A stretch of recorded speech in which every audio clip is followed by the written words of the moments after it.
Alright, hey guys, Brian here with Gluten-Free EDC. Today I have a really special knife that I want to bring to the channel.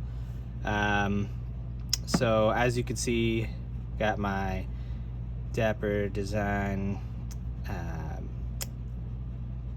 box opening knife, or unboxing knife I should say, from Ev over at Knife Ninja EDC. Great dude.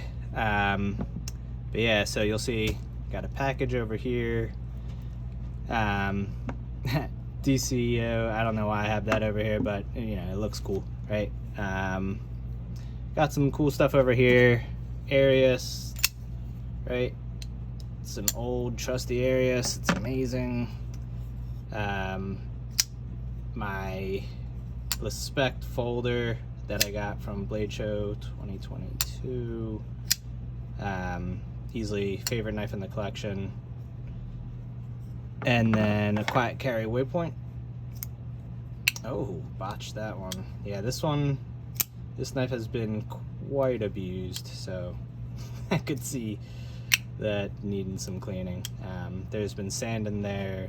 Yeah, it's seen rough times. But anyway, those are going to be more for size comparisons. You'll see more in front of us. We have, like I said, the unboxing knife. This little thing, it's like a slip joint. It's awesome. You can tighten this down with a screwdriver, a flathead, and you know, make that tighter or not if you want in the pivot. Pretty awesome. I love this thing.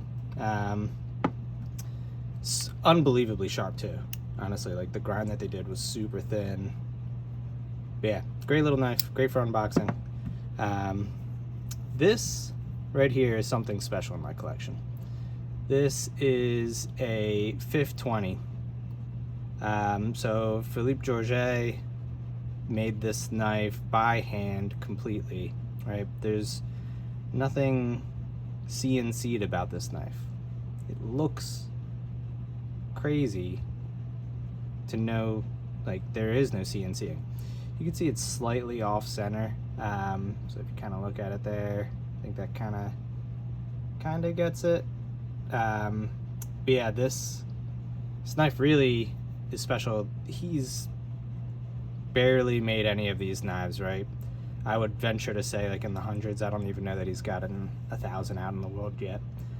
He makes very few knives a year, maybe like 20-ish, right? I don't know how long he's been making it, admittedly, but not that long. But everything is nicely chamfered off. It's just very elegant design. Kind of think it looks boxy, right? Like when I first look at this knife, I'm like, ooh, this is boxy, like can't be comfortable in hand. But in reality, the way everything flows, it just fits your hand perfectly. Pretty nifty back spacer, so you can see, you know, it's got the lines cut out in there, so it's chamfered in. And then everything is kind of just done so well. All the screws, the body screws, are all countersunk in. They meet up there. They're all polished on the end. Just very nicely done. The pocket clip is actually probably one of my preferred pocket clips. I would say the pocket clip on the Chamois got to be one of my favorites. The Roosevelt, the Rosie, that's got a great pocket clip as well. This is right there with them. One of the best. To know that it's done by hand too is pretty impressive. So much like the Cham, right? It's just every line, it just flows. So let's open her up, right? So beautiful knife. The ergos fit so well. I think what's important about ergos often, and I'll say this often, is, right, like people think that this from butt to tail, or from head to tail, right, is gonna be what is important, right, about the ergos, like that line. And you know, they're not wrong. What I find more important is if I tilt it just ever so slightly, this is more how the knife works ergonomically, rather than like this, right? So the reason like this little tilt is this flows, and then you have another angle form here, right? Having those two creates a hump in your palm. I think that creates a great ergonomic grip. He's also got the cutout for your two fingers. I've got incredibly small fingers and hands, so for me it still works. I definitely have some playroom, as you can see, but yeah, it's fantastic. It feels great in the hand.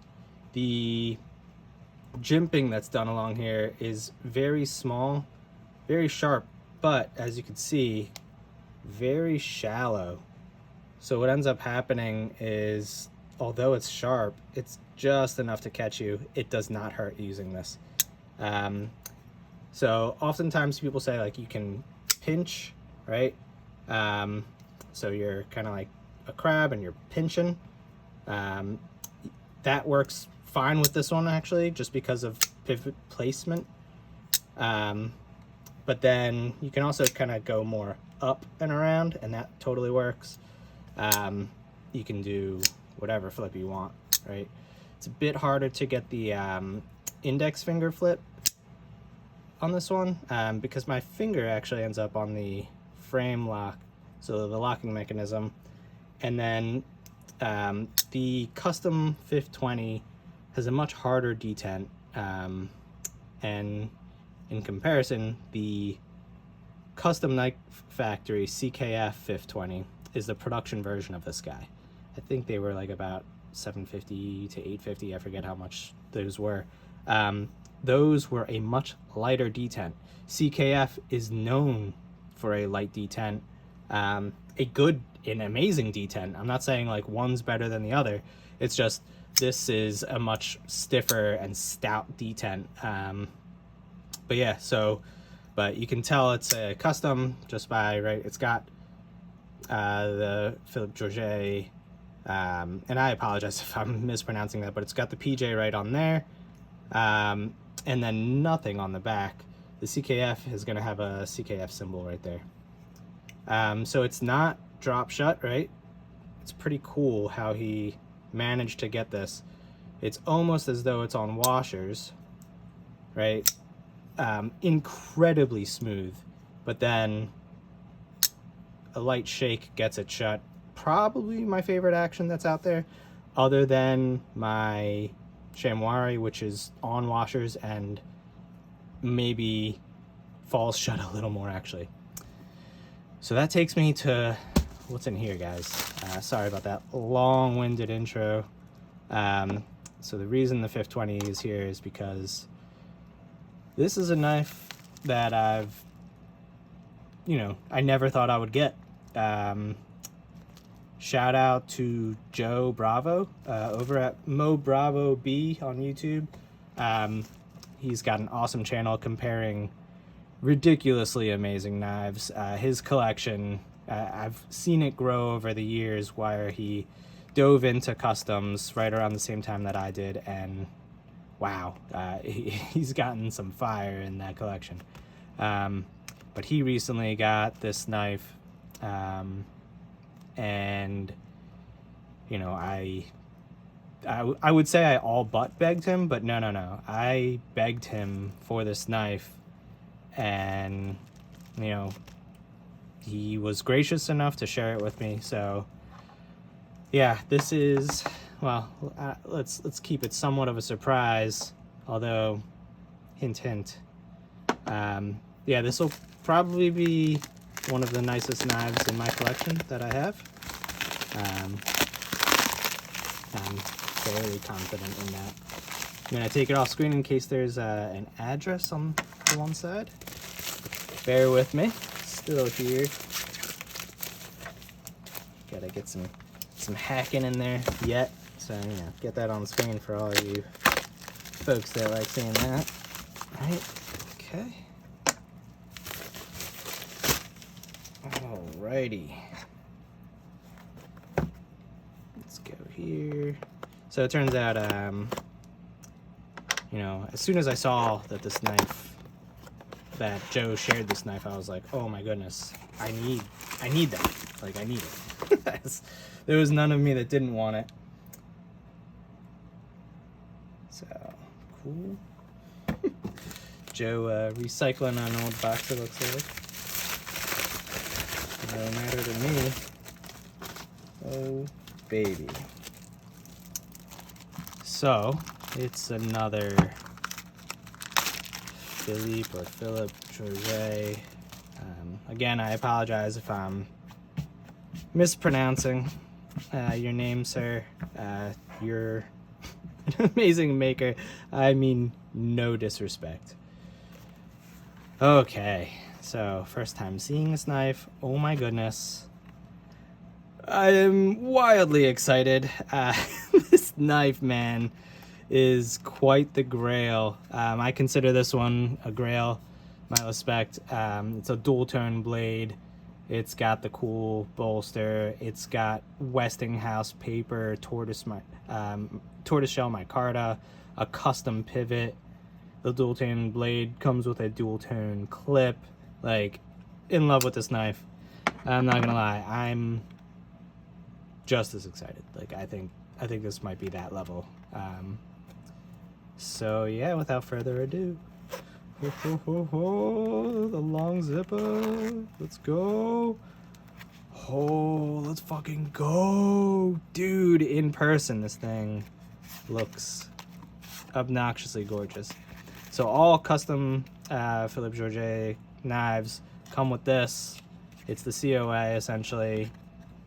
So we're dealing with CPM 154 CM. I believe that's the only blade steel he's ever used. That is certainly what came with this knife. And you know, it's a Fif20. Westinghouse ivory micarta, so more Westinghouse in the collection, which I'm over the hill excited about. Titanium liners, bolsters, and clip. This was made November 2022, so just last month. So, oh my goodness. Oh my goodness.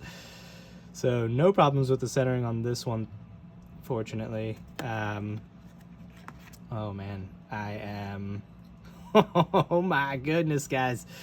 This is crazy. It looks, so right off the bat, one small detail that I'm noticing. The pivot in each of the screws are blackened around the edge. What? Like, is that coming through? It looks nuts. It's like a black ring and then the screw, but it's all one piece. Same with this pivot. Now he's got the pivot collar in there, but oh my goodness. Everything seems perfect, and it's super light. So a liner that's lighter because of the micarta. It's actually more than an ounce lighter according to the website. This is about 4.3 ounces, and this is about 3, actually it might be like around an ounce. I think it's like maybe 3.3 ounces. I don't know, somewhere around there. But yeah, how light it is. Oh wow, yeah, it's definitely got like that black ring on all the screws. Oh my god, this is gorgeous. It's polished. The micarta is polished, and it just feels. Micarta is crazy. Like, I love micarta because it's grippy.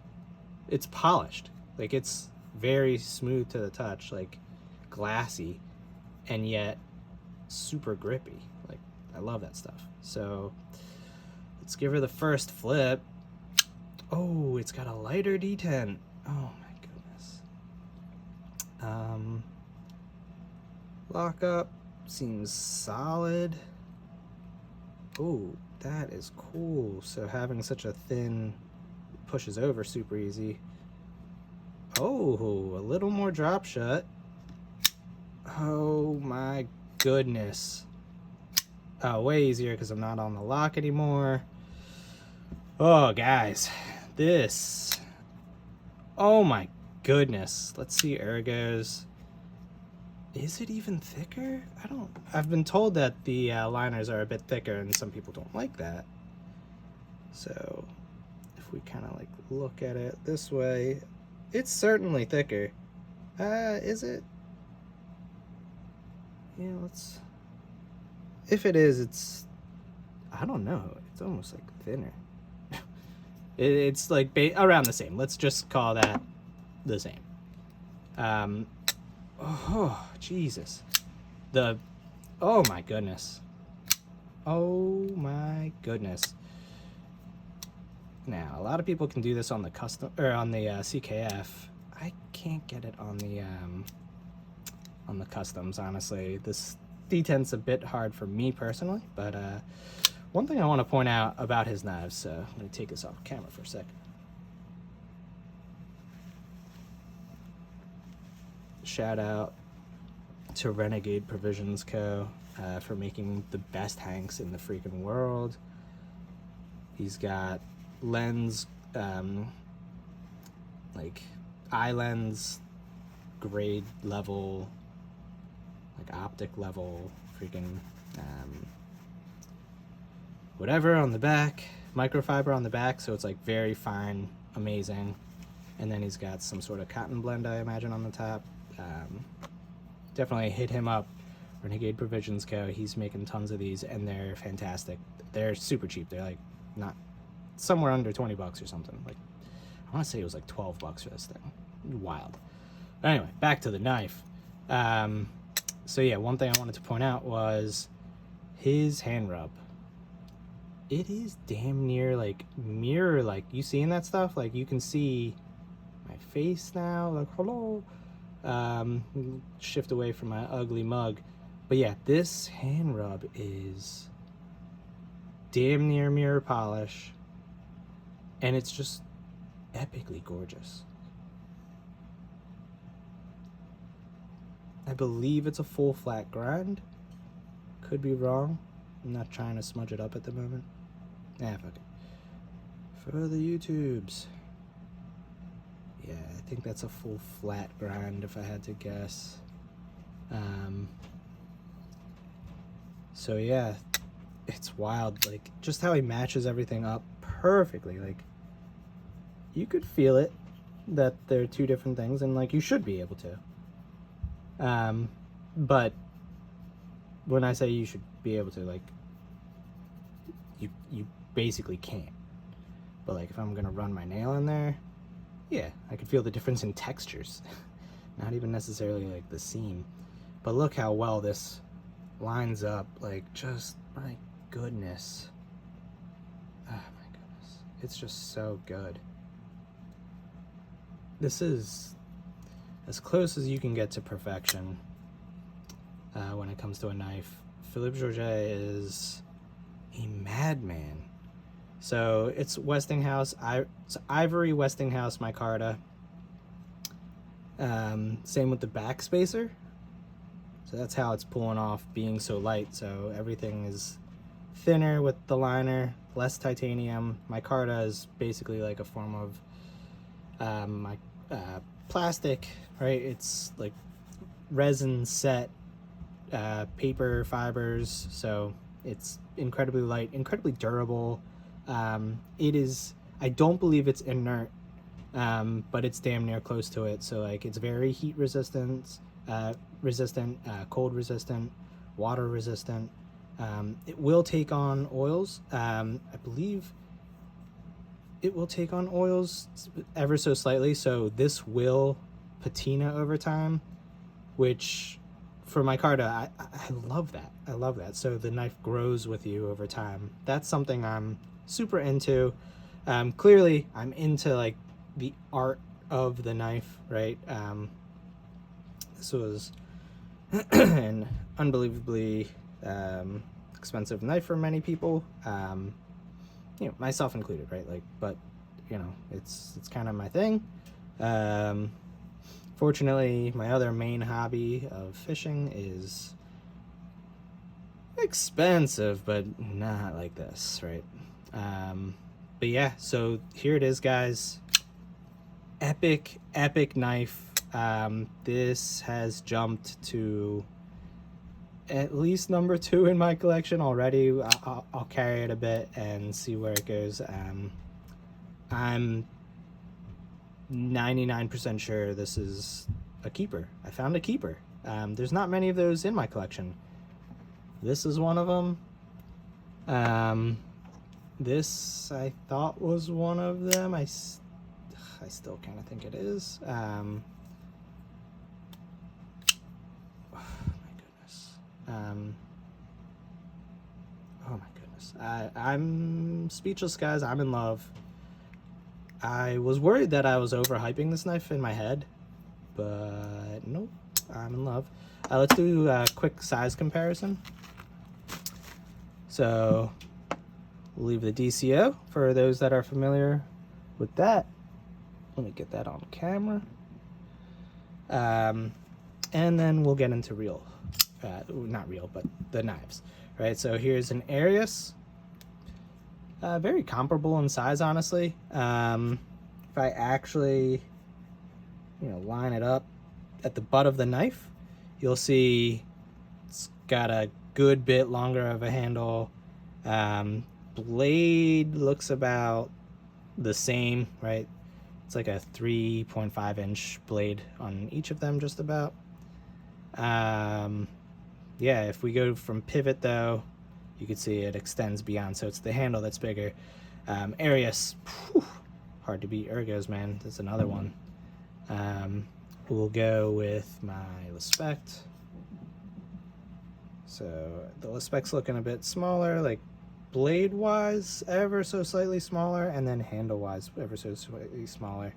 We'll line them up at the butt, line them up at the tip. So yeah, you can definitely see, and then try and line pivot. So yeah, that's pretty cool. Let's put these sharp things away when we don't need them. And then quiet carry waypoint, I think, many people are familiar with this, so lining up at the pivot. I believe this is like 3¼ inch blade. So you have smaller handle, smaller blade. If we line them up at the butt, you could see substantially smaller.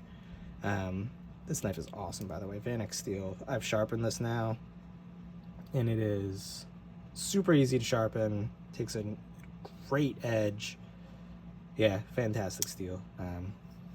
But anyway, yeah, so there it is. Quick size comparison, right?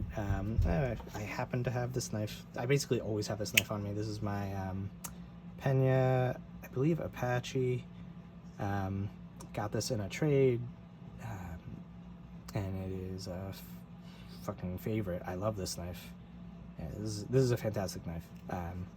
But this video, I'm just more bringing this for the size comparison because it's funny, because this is a tiny little baby knife.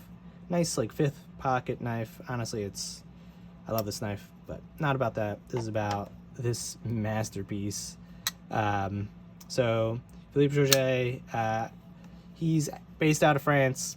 He makes very few knives a year. They're damn near impossible to get, unless you know somebody. And Joe lucked out getting this knife, and I know Joe, and the rest is history. So I'm super excited. I don't know if the ivory is coming through, if it's like a little more yellow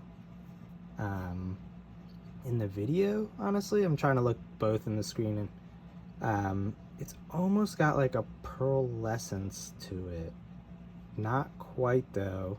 I think it's just because it's polished, honestly. I'm trying to capture that for you guys.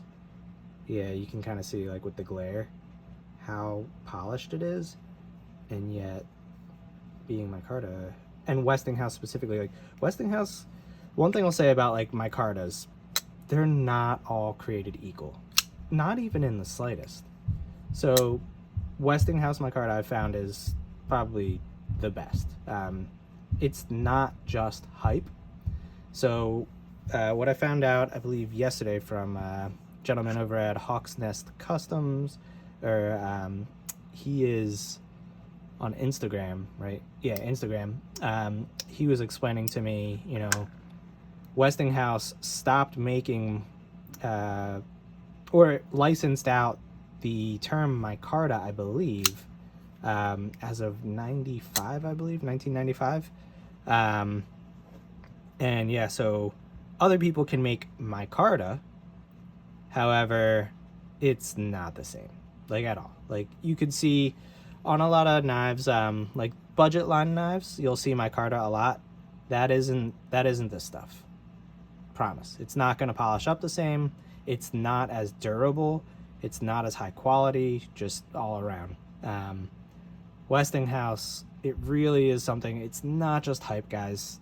In my mind, maybe it is to you. Who knows? It's a beautiful material. Like I said, I have it on here. This was polished at one point, but you can see I handle this knife a lot. For being the most expensive knife in my collection, I actually use it quite a lot just because I know I'll never sell it unless like something, you know, not great happens in my life. But yeah, this is never going anywhere, so I don't mind using it. And you know, I'm not using this knife. Like if I'm carrying this one, I'm probably gonna have something else on me to take care of the hard use scenarios, admittedly. I know some people don't like that, you know, to each their own. Like you do you, man. Like you can be upset with me, you can appreciate that I have a different perspective, you can whatever, like it's okay.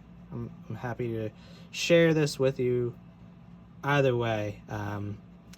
This is an incredibly long video now. I apologize. I should probably cut it off, but I can't stop looking at this knife. Oh, my goodness. Like, especially the fact, like, he's getting these amazing lines, right? Like, if we look at this, he's getting these amazing lines by hand. By hand. It's, like, it's unreal. How are you doing this, dude? You are a master of your craft, sir. Yeah, instant love. I couldn't be happier. All right, guys. That is another meal with gluten-free E2C. I'll talk to you guys later. Cheers, guys.